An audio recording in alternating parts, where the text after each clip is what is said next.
Hey everyone, I'm so excited about today's painting. I've been looking forward to doing it for a while, and we're not going to use a single paintbrush, just gorgeous colours and our fingers.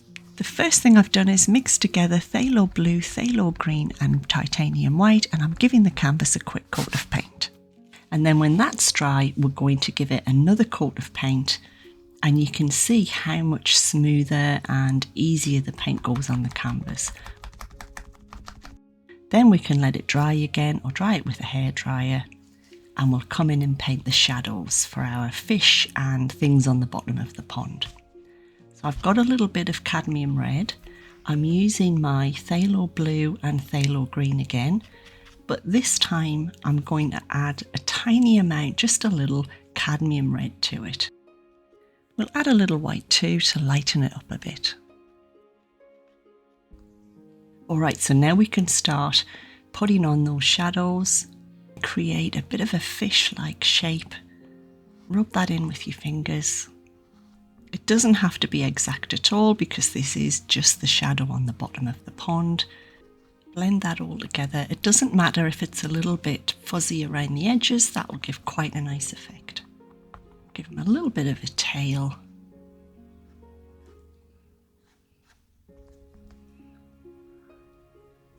Give him a little friend, so we'll put another shadow for another fish that we'll put in here. Maybe a little in the top corner, there might be some lily pads there or something like that. Smoothing it all around. And then in this section, I think I'm going to put some really nice water ripples, so we'll put some shadow on the bottom there too, and maybe another little fish. Right, now I've got my cadmium yellow and I'm going to make some really gorgeous colours to paint the koi fish. So I've got cadmium red, cadmium yellow. I'm mixing that together. Actually, I'll show you a little bit closer and we'll blend all of the colours at once. So I'm going to add a little bit of phthalo green to that cad red, cad yellow mix, and that'll make more of a browny red colour. We'll add a little more red just to redden it up a little. That's more like it. I'll take half and I'll add a little yellow to that. And what we're going to use this for the darker spots and areas on the fish. Now I've got my cadmium red, cadmium yellow again, a little white as well, and we'll make a really nice, vibrant, gorgeous orange colour. That's what we all associate with koi fish. I'll take some yellow and a little white. There's a little bit of orange left on the palette knife, which is nice. It'll warm it up a little. And we can use this colour as well for some nice little highlights. I've also got a little bit of black, which we'll use for some of the spots on the fish. We'll first come in with that dark sort of red, brown colour. Mark out that little fish at the bottom. I've got my black too, and we'll just start blocking out where he's going to be. Don't worry if the edges are slightly fuzzy and rough. I'll show you how to fix those in a minute.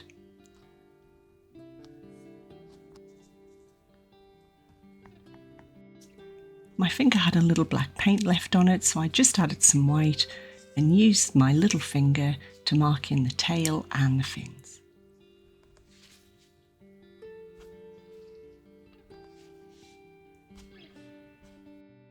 And now we come to the star of the show, a big koi carp in the middle. I've got my really gorgeous orange colour that we made with our cadmium red and cadmium yellow. And we'll start marking in where he's going to be, just a little bit above the shadow.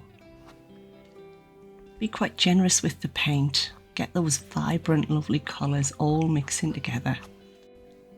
Come in with the yellow. And it all smears and blends together really nicely.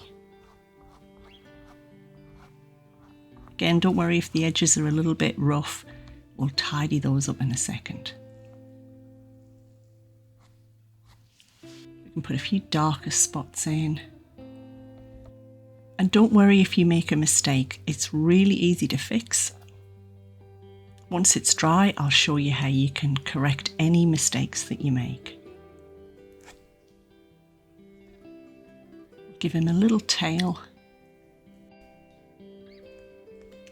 I've just got a little bit of white paint on my finger that already had the orange and yellow on. So you get those nice colours again. A few little flicks. Not worried about any detail at all. Put the last little fish in the corner. And now we can start just adding a few indications of some scales maybe. If we pat our finger on, we can get a nice sort of scaly effect and that really nice yellow that we made earlier.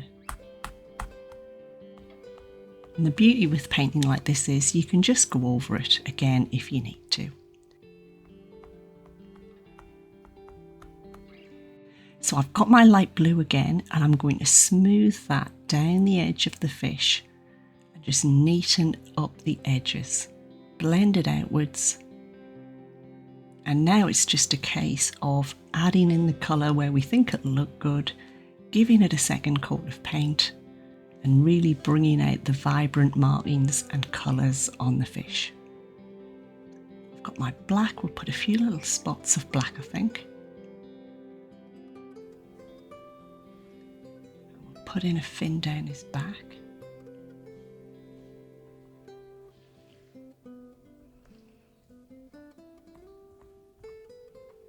Again, we're not worried about detail, it's just not that style of painting. It's more of a loose impressionist sort of feel to it.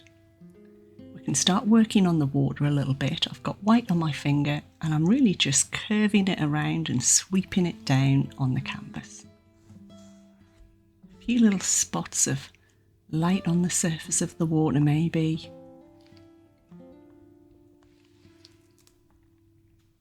Just put them wherever you feel they'll look good. You can add a little bit of yellow to it as well. Give a little bit of colour and sparkle. Add a little here. That's a little bit too big.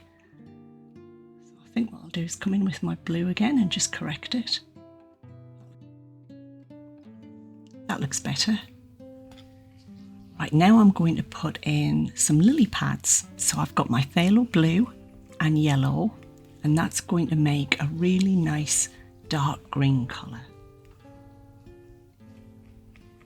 I'm also going to take my phthalo green and yellow, and that's going to make a slightly more vibrant, bright green.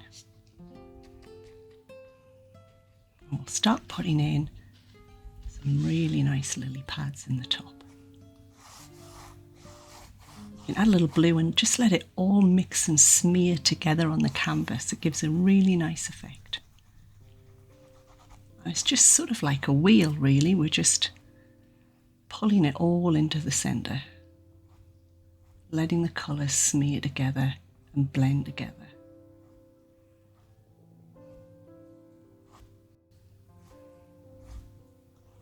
We get a nice sort of half circle, and then with the lighter green, which was the phthalo green and yellow, we can just smear that on the top. The paint underneath is still wet and it all blends together really nicely.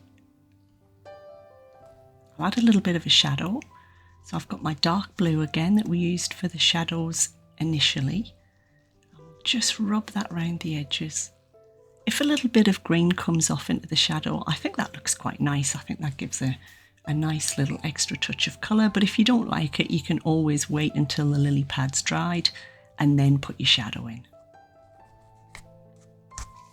I've added a little white to the green as well, so we can give a different effect to the centre and just put in a few extra highlights.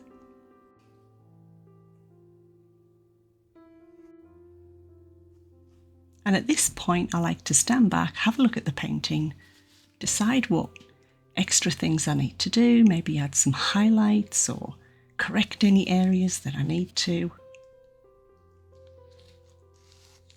Thanks for painting with me today, everybody. I hope you've enjoyed it. If you'd like to see more videos like this, let me know in the comments and hit that like button for me.